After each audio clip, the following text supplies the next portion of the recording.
Hey everybody, welcome to the Faith and Fandom Artist Alley Aftermath podcast as we discuss adventures in Artist Alley. Today we're going to be talking about our recent adventure to Empire Comic-Con in... Hold on, let me get the city right. It's not Savannah. Their first show is in Savannah. This one was in Springfield, Georgia, in Effingham County.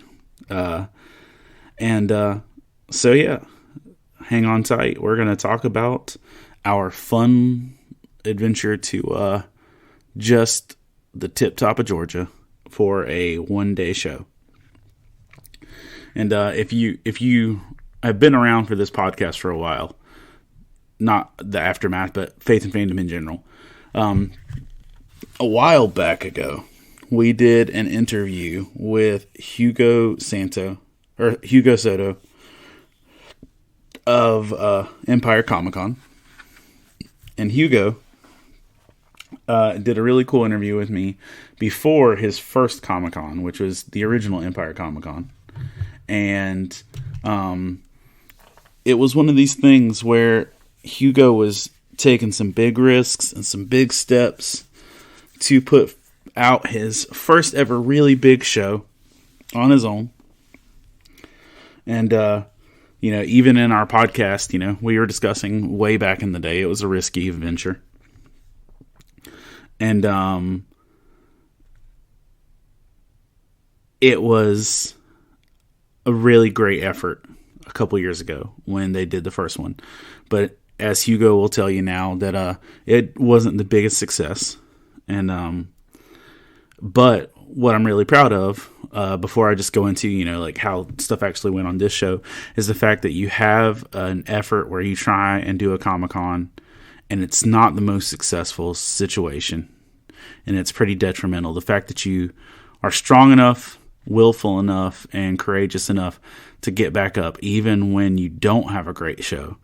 To me, that says a lot about your character, your determination, your faith in general.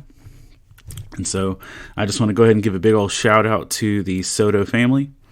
You did a great job, and I'm proud of you. You're probably never going to listen to this, but if you do, I'm proud of you. And if any of you are in the lower Carolinas or northern portions of Georgia, the next time one of their shows roll around, I highly recommend going. Oh, sorry, long day. But yeah, so this was their comeback show, from their original show in 2019. And, their 2019 show was not a great time in my life, not in anything to do with the con, just my life in general. When their 2019 show happened, I was in a rough place. I was in a rough place emotionally, mentally, spiritually, physically, all of the above. And in fact, the day I drove down to their original show was probably one of the worst days of my life. Had a hard fight with a friend, and portions of my life have never been the same since that day. But Hugo hit me up a few months ago, somewhere in there, and asked me if I would be willing to come down again, and that they were going to be doing it in a smaller convention center. That wasn't going to be in Savannah proper. It was going to be about 40 miles north of Savannah, kind of like a small community. And, that it wasn't going to be the big thing where they had a bunch of celebrities or anything like that, that they were going to be doing a smaller show and just trying to do a small show well in their community. Not trying to, take over Savannah, but rather to just love their community well and make some cool opportunities. So I said yes. They've always been big supporters of Faith and Fandom, and I really enjoy the couple as adults as well, Hugo and Amanda. And so I said yes, and I committed to do that, and because I wanted to support them and have their backs. So my daughter Rosa and I packed all our gear. I packed all the gear. She didn't help. Not shame, just life is busy. packed all the gear on Friday morning, and went and checked Rosa out of school at about 1 o'clock. Checked her out a little bit early, and I took her with me because traveling is always better with people. B, she knows I'm a better human when I have other humans with me. And C, she had just gotten a Nezuko cosplay from My Hero Academia, and she really wanted a chance to wear it. So she literally signed on for a whole weekend of travel just so she could wear her costume. And, that's how you know you're raising a con kid. But we checked out, made the drive down from North Carolina to Georgia. Pretty smooth drive overall. Then we hit our first roadblock in the fact that the address on the event page did not take you to the event site. Like the last 20 minutes of the drive, we were literally concerned for our safety. Just because it was some Deliverance-ish, and it went from looking like a scene from Elizabethtown to looking like a scene from Deliverance to just general concern of what's going on with life. And but we eventually just changed. We stopped using the address and we just looked up the name of the location. Lo and behold, we got there, and I made sure I hit them up to let them know, hey, we need to work on getting your address fixed. And so we went on down to the con to set up, and I'd been talking to Hugo, setting up stuff for the show for a while, so we didn't do a lot of official correspondence emails and stuff like that. Like, I designed their road signs for their con, helped to make some graphics, edit some videos. I did my part to try and help them out, and but I guess I missed the memo because we weren't doing official emails that I was supposed to break my old table, which is always one of those fears that just kind of sits in the back of your mind as you're pulling up someplace. It's like, was I supposed to bring my own table? Because that's happened twice to me in the last year, where I was going towards a con and I was supposed to have brought a table and I wasn't aware. And and so it's just like, oh, no, that's not a great life situation. And so I was really grateful they had some tables available and they let me have one. But this was, let's say, this was a smaller show in terms of the fact that it was a full, a little bigger than a high school gym, but it was a convention center gym floor.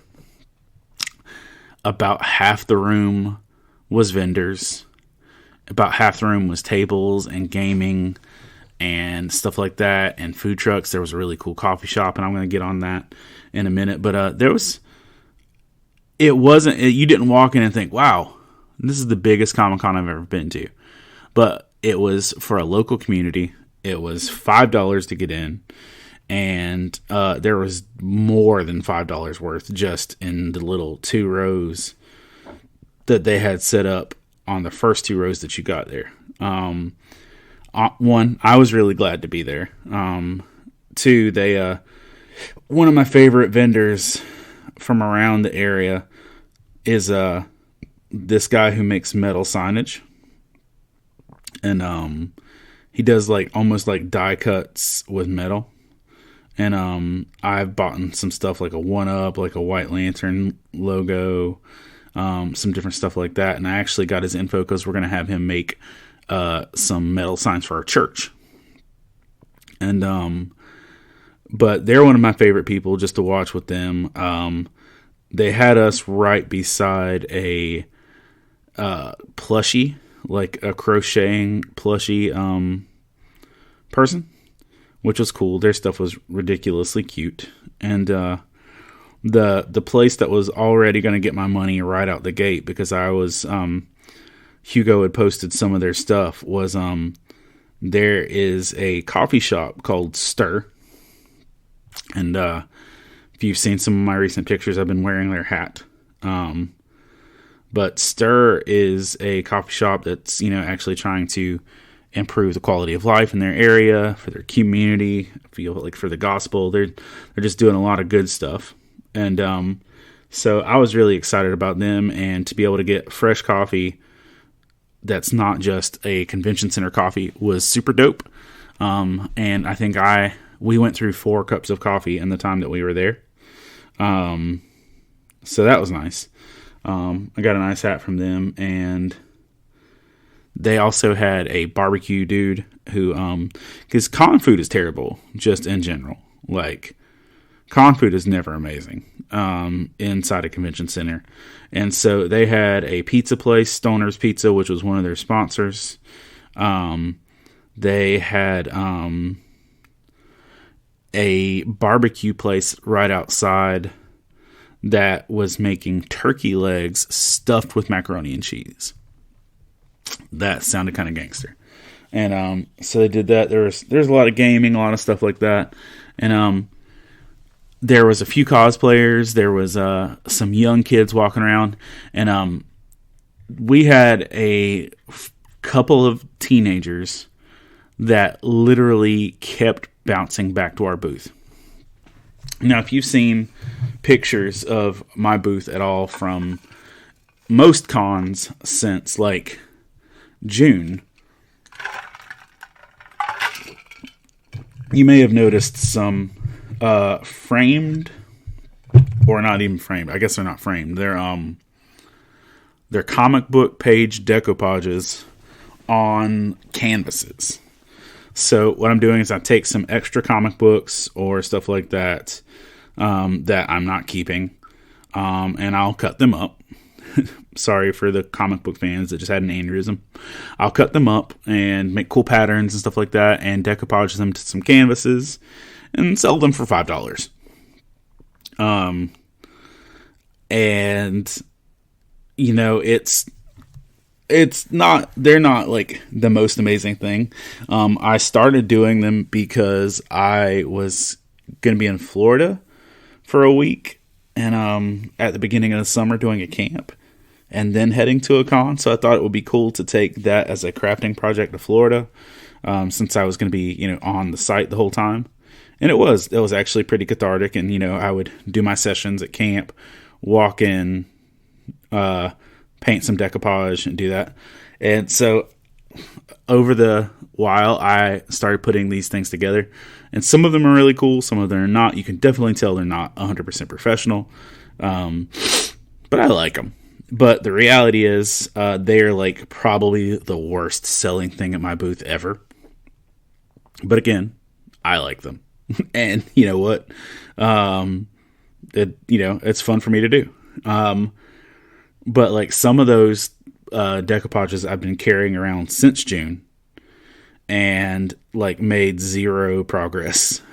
Sold some of them, but literally the first 5 minutes of the show, this young lady walks up and buys 2 Firefly decoupages, and I'm like, and Rosa just starts laughing at me because she knows these things don't sell at all. And she knows these things aren't, big ticket items or anything like that. And so we're just like, wow, that's kind of crazy. And so within the first 5 minutes or so, we sold 2 of the things that haven't moved in a hot minute. And then literally 4 minutes later, another dude walks up and buys 2 more. And, it's just nuts. I was like, what's happening? Why? What's going on in North Georgia that people want my decoupage canvases? And so we kind of laughed about it. So that was literally the first hour of the show. 4 of the 10 that I brought were gone. And over the rest of the show, like just between 10 a.m. and 2 p.m., that little girl, along with her sidekick, came back and bought every one of my decoupages, like all of them, and a bunch of candles, and a book. And so this one little teenage girl and her sidekick, who was dressed like the Joker, bought all of my decoupages, some candles, and a book. And it was just like, holy cow. And I actually got up from the table and went over and found Hugo, who, is the showrunner, and told him that literally by 11 o'clock in their sleepy little town convention center with, 30 vendors tops or whatever, that I did more than at his big show. So like in the first hour, I had already done more than I did at his big show, which was just kind of crazy. And Rosa is Rosa's my biggest supporter for Faith and Fandom, but she's also my biggest inside joke person with it, because she knows what's great and she knows what sucks. And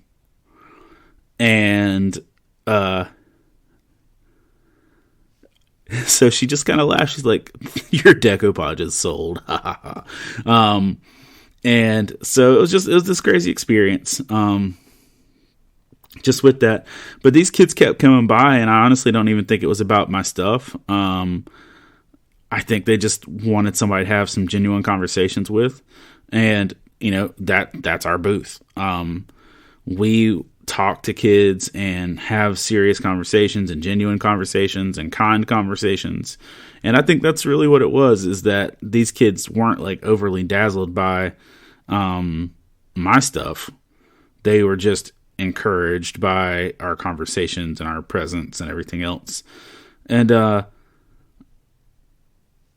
was just really neat to see that. So that was a really cool experience. We also had some really good and spiritually encouraging conversations with people. Got to really share the heart of what Faith and Fandom was about with a few people.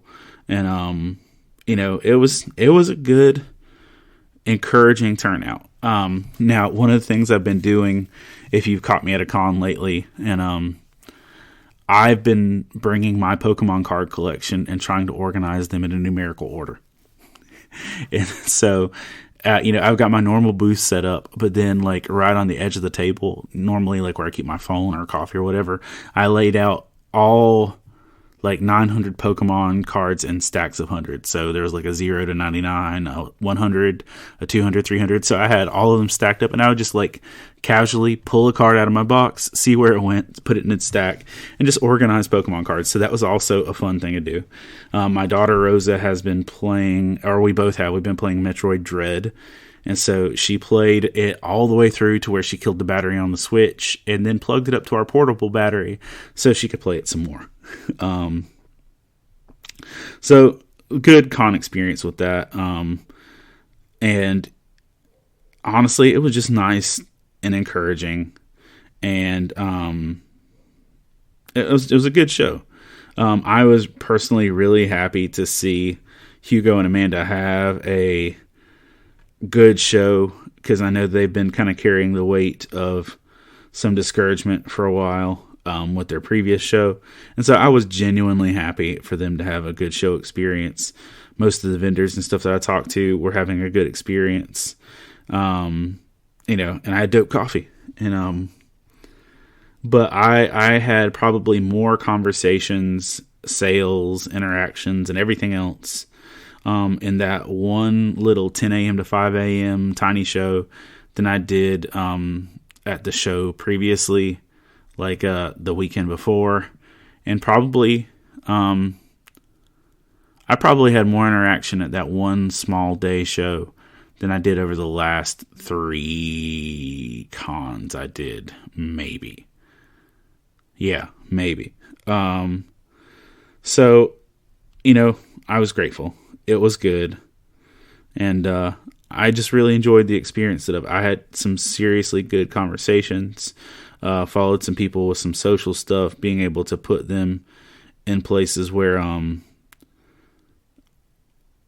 we could just have honest, genuine dialogues about faith, about their stuff. And you know how you, like, when somebody walks up and you think that they're going to be like super skeptical, like they look like they look like they're about to hit you with a brick of sass, and like that they're not going to appreciate what you're doing, because I get that look a lot. This one older gentleman let's say 55, walked up, and he was looking at my stuff, and I thought I was getting the skeptic look or the grumpy look. And then he really threw me off because he grabbed my book Flocked Up, which is just my church series book about how sometimes we suck as Christians. And he grabbed that, and I'm like, oh no. I'm like, this is going to be terrible.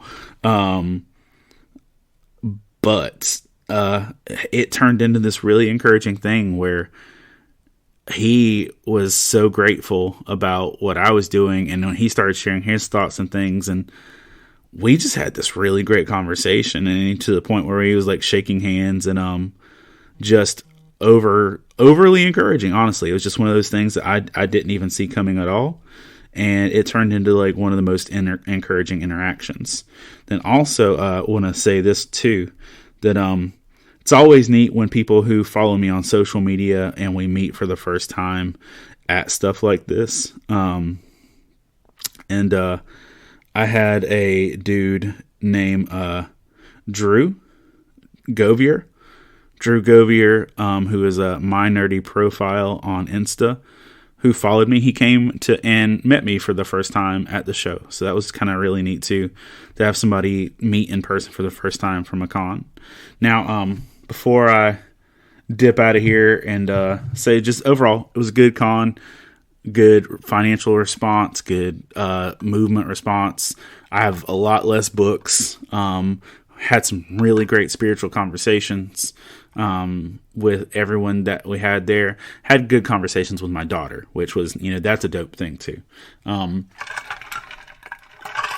Because it hit me somewhere in all this that these are, these con trips with my kid are a valid form of ministry all on its own, because it's really getting to pour into her when I don't normally get to as much. And these are going to be the times we treasure. So on that treasuring time, wanted to let her pick out somewhere nice to eat and for her food on Friday night. The 2 times she's gone to me to a con in Savannah, we didn't get to eat in Savannah, either because of timing or whatever. And just of distance to cover. Like, I had to preach Sunday morning, so like we didn't have time to go back into Savannah before I had to head back, stuff like that. So Friday night, I let her pick.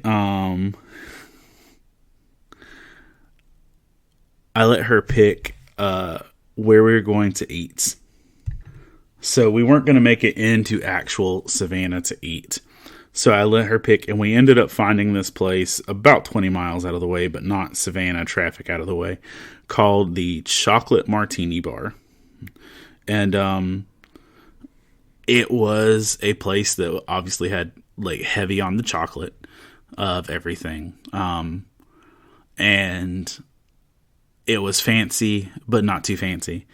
And we had dope food. We had good appetizers. We got like cheese. We got waffle fries. That were loaded, smothered, and covered in everything. And we ate those for most of our lunch on Saturday as well. And then we got these sundaes that were, the size of our heads, and she got like a mocha sundae. I got a cannoli sundae, y'all. A cannoli sundae. I love cannolis, by the way. And so we got that. And then that was on Friday night. That was just a really good experience. On Saturday, as we left the con, we were heading out. We had, passed all the normal food stuff and on the interstate, and I just wasn't feeling what I was seeing.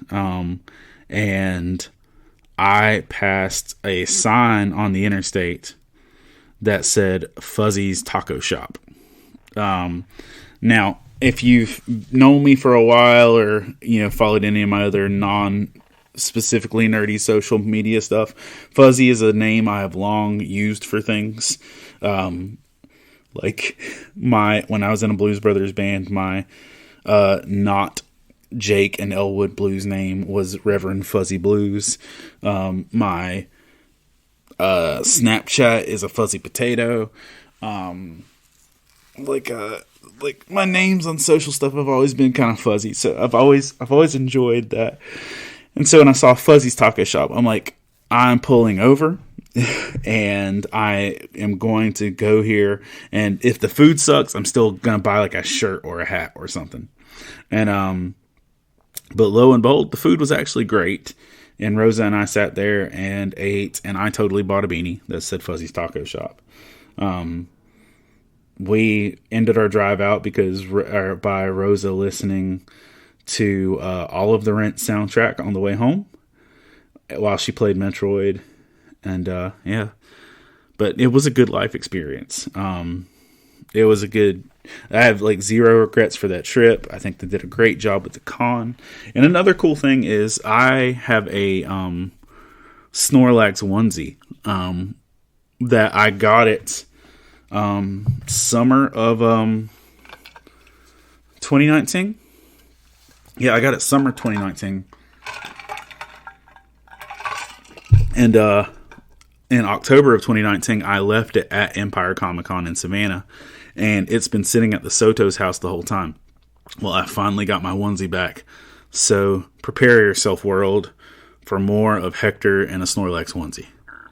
But yeah, that's Artist Alley Aftermath for Empire Comic Con Round 2. Good job, guys. I'm so proud of you for what you're doing. And to my knowledge, that is my last con for 2021. Yeah. I have like a church Christmas like festival thing, like a bazaar market thing, or a market. Yeah, I have a church Christmas market on November 20th, but past that, every other con I was scheduled for is canceled. So I don't know like when or if I'll get to do anything else in the near future, but that's what it's looking like. So yeah, thanks for being supporters. Thanks for being kind and awesome with that. And that being said, speaking of supporters, let me pop right over to our Patreon. So I can just say thank you to our Patreon supporters and everybody that does that and is involved in helping make our financial stuff possible. Because literally you help make hotels and booth fees and like re-up, because like literally just for this show I had to order more t-shirts and books and stuff like that, and it takes a lot of capital to be able to move this. And we ended also giving away probably 8 books while we were there, and so our Patreon supporters literally make all of that stuff possible. So to our supporters that are still giving up and their time and effort and stuff this month, Mike Perna, Todd Turner, John Jacobs, which we owe him like 4 podcasts, Zach Harris, Caleb Grimm, Jeanette Skaggs, Chris Poirier, Chris Cook, Jason Bullock, Christina Ray, Sarah Lewis, Patrick Gale, Rebecca Godlove, Adam Davis, and Stephanie Schwann. All of y'all give and help make Faith and Fandom be all that it is and all that it can be in the future. And so thank y'all so much for being the great blessings that you are. And, we have some new supporters as well that are jumping off for November. So I want to say thank you as well. Jason Crutchfield is going to be becoming one of our supporters in the beginning of November. Jason's a longtime homie and supporter of Faith and Fandom as well. He used to always bring me Mountain Dew at cons. But yeah, we're so grateful for all of you and what you're doing. And if you are a fan or a friend or a encourager or supporter of what we do with all this, and you would like to be a Patreon supporter, you can just head on over to patreon.com/faithandfandom. But thank you guys so much, and thank you for sharing your geeky heart with me as I share mine with you.